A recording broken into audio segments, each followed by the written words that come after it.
Welcome to the English Waffle. Hello and welcome to the English Waffle. This is episode 71. And we are in the second of a mini-series about folk tales and legends from the British Isles. Every month we're going to read you a story from a collection of folk tales written by Catherine Briggs. And we're going to tell you the story and then we're going to have a chat about it. Some of these stories involve dragons and magic people, and some just involve ordinary people like you and me. So in this very short story, Owen's going to tell you a story, and then we'll have a quick chat about it. Before we tell you the story, I want to say thank you for a generous donation on Buy Me a Coffee from a lady called, let me just get her name, Herwin Postema from the Netherlands, sponsored the English Waffle. Thank you very much, Herwin, for that. We really appreciate that. We are trying to keep the website up to date with quizzes and transcripts, so do check out the English Waffle website. And that's all I have to say at the moment. So sit back and enjoy the story of this month's folk tales. English listening. The Dog That Talked. A man was entering a village inn one day, when a large sheepdog, lying beside the door, looked up and said to him, "Good morning, sir." The man stopped in astonishment, thinking he must be mistaken. But the dog said again, "Good morning, sir." Good morning," he managed to reply, and going indoors, he said to the landlord, "That's an extraordinary dog of yours just outside." "Oh, I don't know, sir," answered the man. "I don't know there's anything special about him." "Nothing special?" exclaimed the other. "He said 'Good morning, sir' to me as I came in." "Impossible," said the landlord. "But he did. He said it twice." "Oh, no, sir. You must be mistaken," said the man again. Then, after a pause, he asked, "Was there another dog there as well?" "I don't think so," said the guests. "But wait a minute. There was a little white terrier, but he was lying quite a way off." "Ah, that'd be it," the landlord said. "He's a ventriloquist." English listening. Okay, Mike.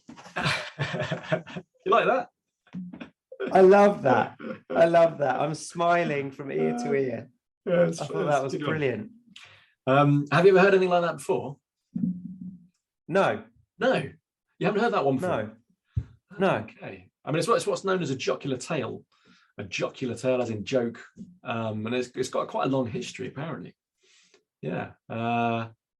But it's a nice little, what we call a nice little twist at the end, isn't it? So going back to the jocular tale, does that mean any story which has a joke at the end? I suppose that's what jocular means. Yeah.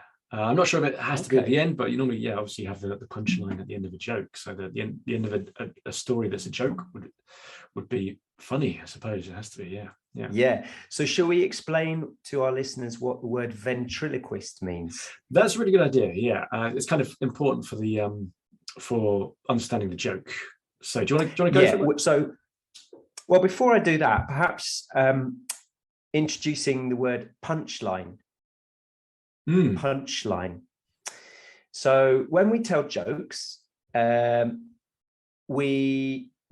makes a joke funny, not always, but sometimes what makes a joke funny is the ending of it, the punchline. Right. And that's called the punchline. So you tell the story of, you tell the beginning of the joke, and then you deliver the final word or expression that makes it funny, and that's called the punchline, isn't it? Exactly. Yeah.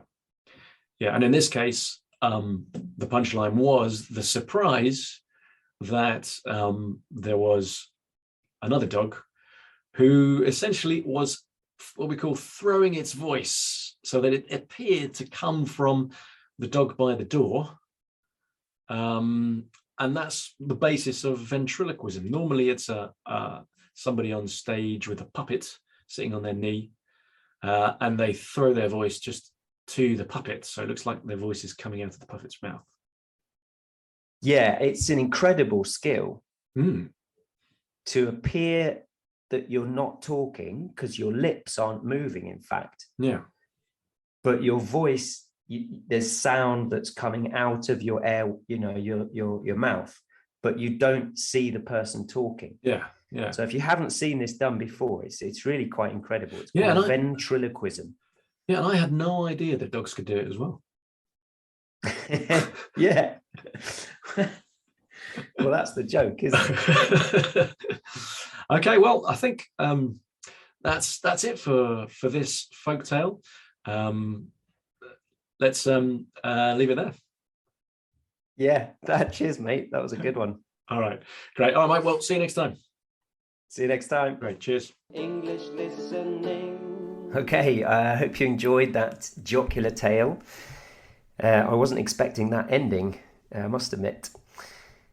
So if you want to go to the English Waffle website, you can find transcripts and quizzes of many of the episodes that we've recorded. Hopefully this will be a good way of practicing your English. That's the aim of this website, is to get practice in regular listening to authentic English. If you do enjoy it, please tell a friend. This helps us grow the community of listeners from around the world. And you can contact us with stories of your own. Tell us a story from your tradition of folk tales by writing in at contact@englishwaffle.co.uk.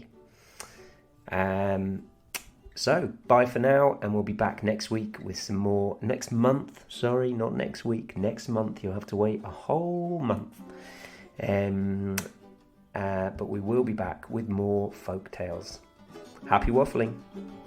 Welcome to the English Waffle, where we'll talk about random stuff. We'll take you on a journey where you'll find out soon enough that listening to the waffle is an entertaining way of sharing with you foreigners the things that British people say.